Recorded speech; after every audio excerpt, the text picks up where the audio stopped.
近日，一名美国官员透露，为应对伊朗袭击，拜登政府将在以色列部署萨德反导系统。这款在反导体系中的优才生能否解决以色列当前的防空困境？中东局势持续紧张之际，这一部署计划若成真，又将如何影响冲突走向呢？当地时间13号，美国五角大楼发言人表示，美国尚未决定是否在以色列部署萨德反导系统。此前一天，多家以色列媒体密集报道了这一部署计划，称此举是为应对伊朗最近的导弹袭击而进行的准备工作的一部分。有报道援引一名美国官员的话称，拜登政府正在考虑有关部署。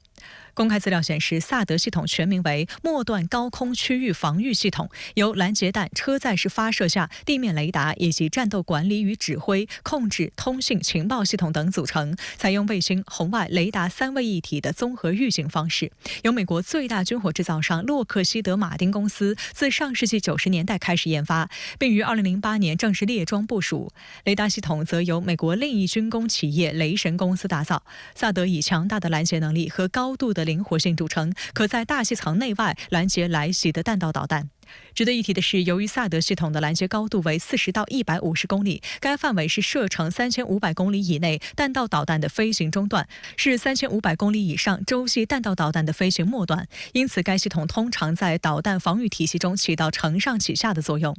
在以色列当前的多层防空体系中，由美以共同研发的剑3反导系统拦截能力与萨德系统相当，射程可达2400公里，最高拦截高度为160公里。观察认为，如果美军萨德系统确认在以色列部署，将显著补强以军对洲际弹道导弹等远程导弹的拦截能力。目前，伊朗的导弹库中据信有超3000枚弹道导弹，其中能直接从伊朗打击以色列境内的弹道导弹数量约为500枚，涵盖加德尔、流星3等中程弹道导弹以及法塔赫高超音速导弹。按照伊朗方面的说法，在10月1号对以色列的大规模袭击中，使用了约200枚上述导弹，超90%击中预设的以军事目标。尽管以色列极力否认这一说法，但从社交媒体中发布的大量导弹击中的画面来看，面对伊朗弹道导弹的大规模饱和攻击，以色列的防空体系似乎效果有限。特约评论员石红告诉深圳卫视，萨德系统本身可以独立进行反导作战，且搭载的 TPY-2 雷达也可为以色列已有的剑2、剑3以及大卫投石索反导系统提供早期预警。但事实上，在当前中东局势下，萨德系统的部署或作用有限，更多是为安抚以色列民众的惶恐情绪。一套萨德系统只有48枚拦截弹，即便美国在以色列部署4套以上萨德系统，也才能和以色列的反导系统一起勉强应对类似10月1日夜间伊朗对以色列进行的导弹攻击。如果伊朗以更大的导弹发射量进行饱和攻击，那么萨德系统在以色列部署可能就需要增加到6到8套。而以美国现有能力，在以色列部署这么多的萨德系统很难做到。至于美军萨德系统可能的部署地点，石红认为，美国反导系统对阵地要求较高，若在以色列部署，新建阵地在时间上显然不允许，因此大概率将部署到以色列现成阵地上，但拦截效果仍取决于具体部署数量。当前在中东问题上备受争议的美国实际能够提供的反导系统数量充满不确定性。公开资料显示，每套萨德系统超过8亿美元，同时伴有高昂的使用费用。此前，沙特阿拉伯曾以150亿美元购买44台萨德发射架、360枚萨德拦截导弹和配套设备。此外，按照美军此前海外部署萨德系统的惯例，部署期间该系统通常完全由美军负责做，为部署国仅提供场地。每套萨德系统需要至少95名士兵进行操作，这意味着如果美军决定在以色列落实部署该系统，届时或将不可避免地公开美军在已进驻情况。美国目前在中东地区驻有近4.5万名士兵，但驻以色列境内的美军人数并无官方信息披露。外界普遍认为，美军雷达部队早在2009年就已进入当地，约有40人长期部署，负责检测和跟踪弹道导弹威胁。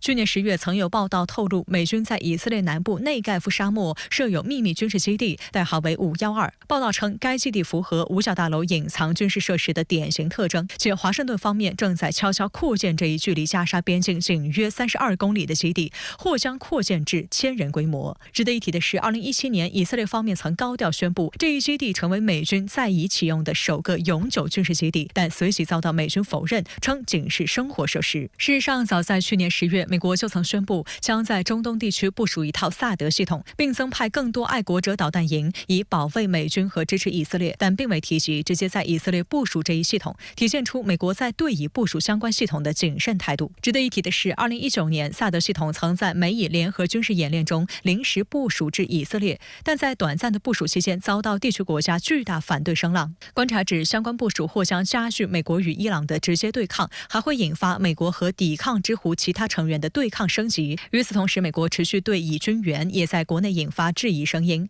有美国舆论指出，新一轮巴以冲突爆发以来，美国一方面呼吁停火，另一方面则继续向以色列提供巨额军事支持，暴露出其政策的荒谬和虚伪。根据美国布朗大学日前发布的统计报告，自去年10月7号起，美国向以色列提供了价值179亿美元的军事支持，创下美国单一年份援助的新高，其中包括军事融资、武器销售以及至少价值44亿美元的军事库存和二手装备等。此外，报告指出，与美国对乌军援不同的是，美国对以色列军事支持并不透明，实际具体的援助金额只会更高。外界注意到，美国的军事援助几乎参与了本轮巴以冲突以来以军的每一次打击。以军对黎巴嫩真主党前最高领袖纳斯鲁拉的精确打击为例，有美国议员就明确表示，以军在行动中使用了美制 MK84 炸弹，以军在几分钟内投下了超过80枚该型炸弹，最终炸死纳斯鲁拉。而仅这1年间，美国已向以色列运送了至少1.4万枚 MK84 炸弹。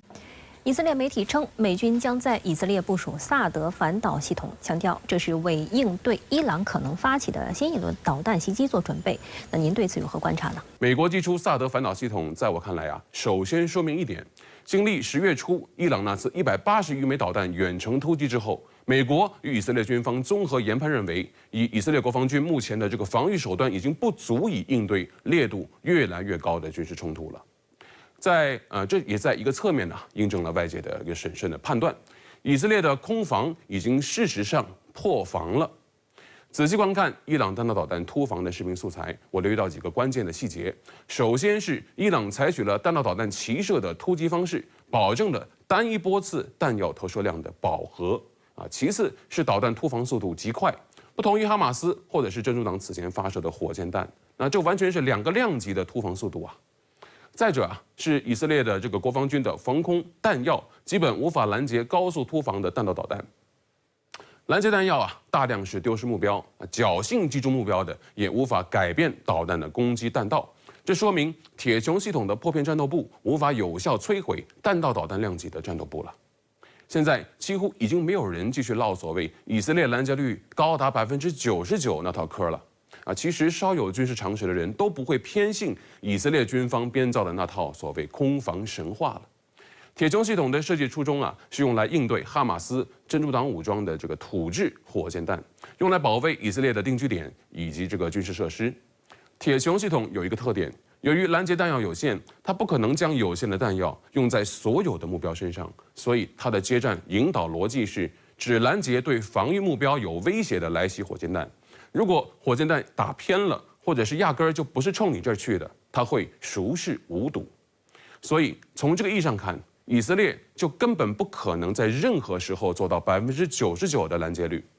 当然要从统计学的角度出发，铁穹的设计指标据说能够做到90%的拦截率，也就是说，面对10枚来袭火箭弹，它能够拦截掉9枚。可是哈马斯武装发起阿克萨洪水行动期间，一共发射了多少枚火箭弹呢？答案是5000枚。当然了，现在已经不是土制火箭弹的问题了，是伊朗正儿八经的弹道导弹，其中还有部分装载了高超音速战斗部。这对以色列国防军的由铁穹、大卫投石所剑2、剑3组成的综合防空系统来说压力就很大了。那么美国人出手，萨德能够解决问题吗？在我看来恐怕还是政治意义大于军事意义。据以媒报道，美军将部署一个萨德系统发射连到以色列，请注意，是美军亲自操控的萨德系统，不是将武器交给别人来操作。这就意味着美军将在以色列进行军事部署，他它的政治意义要远大于军事意义。萨德系统一般是以营为单位进行军事部署的。一个营由1台指挥车、1台雷达车、6台8连装发射车组成，也就是说，一个营具备48发萨德拦截弹的单次发射能力。如果美军部署到以色列的是以发射连为单位，那就意味着只有2台发射车共计16发备弹的规模。这在军事逻辑上叫象征意义大于实际意义。但是在政治逻辑上，就叫做一旦伊朗向美军防空阵地开火，就意味着向美国正式宣战。从这个意义上看，我觉得拜登这个决策还是釜底抽薪的。他几乎是在明牌告诉伊朗方面，一旦美军部署到位之后伊朗单方面升级军事冲突的机遇窗口就将正式关闭了，除非伊朗真的想与美国爆发直接军事冲突。